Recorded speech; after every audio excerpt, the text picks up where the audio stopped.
and welcome to Tracy Momi Reads. I am back again with another video.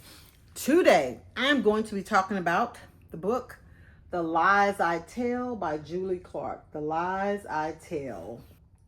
I believe I have read, let me see, another Julie Clark book. Let me see what some of her other titles are.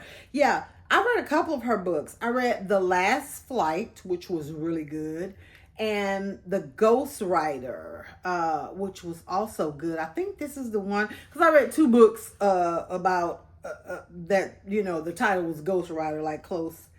Yeah, that's the one, the most recent one, where the teenage siblings, blah, blah, blah. Okay, so that was just a sidebar. I just knew I was familiar with that author's name. There was a book, I don't know if it came out last year or the year before last, called Best Lie Wins, and oh my God, I love that book so much. And it wasn't by Julie Clark, the author's name escapes me at the moment, but it was a book about a woman who was a grifter, you know, and I love stuff like that if it's done correctly, you know, or done really well, where someone is not, you know, when you say, oh, they're not who you think they are, or what, or they're pretending. I'm not talking about pretending to be nice or pretending to be, you know, I'm talking about people that actually don disguises, people that infiltrate other people's lives and, you know, maybe make you think they're a doctor. They've never been to medical school. Next week they might be a chef. You know, like I love stories like that where people can move in and out of these different personas and identities, and there's like this thing that they're trying to do, or whether it's get revenge or reveal something. I love stories like that. And just cherry on top of this, if it's a woman, it's a badass, you know, female main character, kudos, extra points. And that's what's gonna happen here in this particular book. So the little tagline, it says, 2 women, many aliases. Okay, you got me already. Meg Williams, Maggie Littleton, Melody Wild. Different names for the same person depending on the town, depending on the job. She's a con artist who erases herself to become whoever you need her to be. A college student, a life coach, a real estate agent. Nothing about her is real. She slides alongside you and tells you exactly what you need to hear. And by the time she's done, you've likely lost everything, okay? And I know this seems like, okay, she's just trying to take from people. And maybe part of that was her agenda, but she had a reason, okay? So just go with it, okay? So the next paragraph says, Kat Roberts has been waiting 10 years for the woman who upended her life to return. And now that she has, Kat is determined to be the one to expose her. But as 2 women grow closer, Kat's long-held assumptions begin to crumble, leaving Kat to wonder who Meg's true target is. So, just what you can probably glean from what I read, which is the blurb, by the way. Meg Williams, Maggie Littleton, whoever, the grifter, okay? You got her, and then you got this woman named Kat Roberts. At one point, their paths crossed, and Meg did Kat dirty, or so Kat thought. She thought it was intentional, but was it? Was she even her target? And if not, who was? So, you know, therein lies the meat of the story as to what's, you know, kind of going on. You have this woman who is a lifelong grifter. We learn, like, her backstory, why she's that way, how she became that way, what motivates her, okay? And we learn the different aliases she's assumed, and the outcome of those. And then at one point along her journey is Kat enters, and we learn like how their paths not only crossed, but how something that Meg did made something happen to Kat, and how Kat has been hell-bent on revenge, while ironically enough, something happened with Meg, and she's hell-bent on revenge. But are they after the same person? Are they after each other? Could they possibly end up helping each other? or will they destroy each other?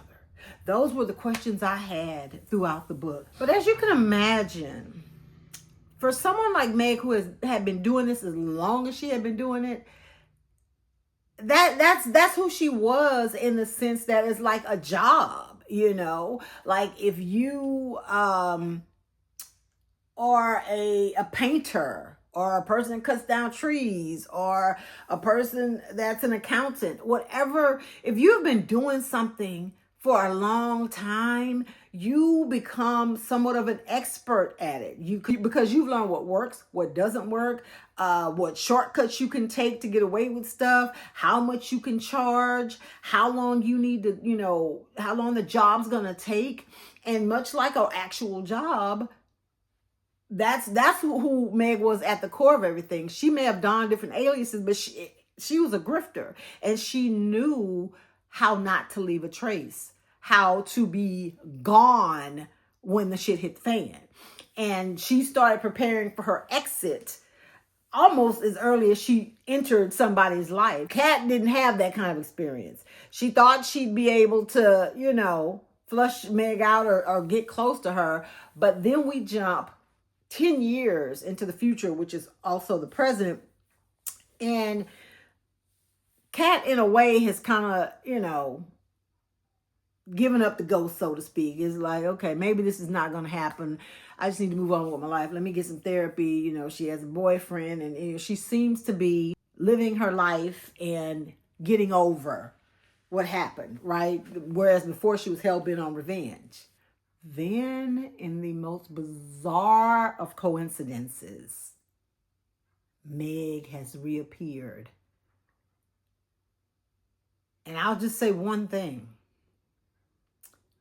Meg has no recollection of Kat. I mean, it's been 10 years, and every person she basically encounters is collateral damage, because she doesn't keep in touch with nobody, okay? So she doesn't remember Kat, and I'm sure if I can remember, I think Kat had her appearance had changed a bit. She doesn't remember Kat. Kat remembers her. So for the first time, Meg is at a disadvantage. I mean, they're doing another thing that's leading her closer to her goal, because there's somebody she's after, that she's been after. Okay, and she's close to being able to make that happen. But now Kat has come, and she's like, that whole thing that happened has come back to the forefront of her mind, and she realizes she still wants to get revenge on Meg for what happened. Okay. And then that's when, you know, the story just, I mean, it's good all the way, because you have all these different little pockets of stories, and all the scams that Meg has ran, and how she got out of them, and all this stuff. But now it's kind of like this build up to where these two people were going to meet. And you're just wondering, oh my God, because it's crazy how, like, even when someone's bad, or, you know, they're not a really good person, the way that these writers, you know, build some of these characters, and I think that's the mark of such an amazing writer, when you could have readers rooting for the bad guy. When you can have readers rooting for the bad guy. Like, that is just, sidebar here, I just finished the series on Peacock. I think it came out in 2024, but I was, you know, I'd seen probably a long time ago a movie with Bruce Willis. It was called The Day of the Jackal. Vaguely remember what it was about, but you know, I saw like the trailer when I got onto Peacock, because we're kind of new to Peacock in our household, and I was like, oh, this looks interesting, you know. So, because I watch maybe a show every other day or something if I'm in my room doing something, and sometimes it's just background noise, and sometimes I'm sitting there and, you know, I may be into it, but when I have free time, I really prefer to read. But that series gripped me, and let me just say, Eddie Redmayne, I didn't know he was so good at being bad. And that's what a character, and I don't know if I can remember from the movie whether or not, which I probably was, because I really liked Bruce Willis back in the day, but I was rooting for him. You know, he was an assassin, and anybody could get it. Like, if you got in his way, you were going to be dealt with. And that is awful.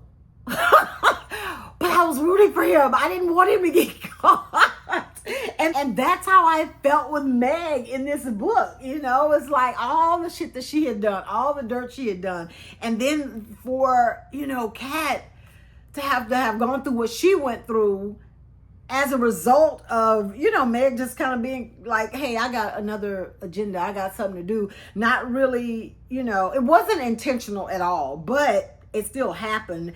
And I just was like, oh my God, you know, what's now that they are this close, is Kat going to end up getting her? Is this going to be her downfall? And I'm not going to tell you whether it was or not. Okay. But I will say this, and then I'm going to be done talking about this book.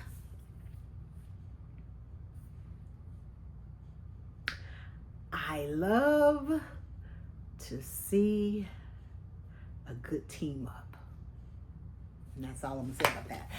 Okay, so I love it when two badass women in a book, a movie, a TV show, whatever, when they get together to share knowledge, to share a plan, and things are dealt with. Okay? That's all I'm going to say about that. So if you like books that are fast-paced, that will keep you guessing, I guess, you know, the new term, and maybe it's not a new term, I just heard it maybe a few months ago, like the popcorn thrillers that are kind of like books that are like movie paced. You know, there's constant action, there's constant changes and things happening.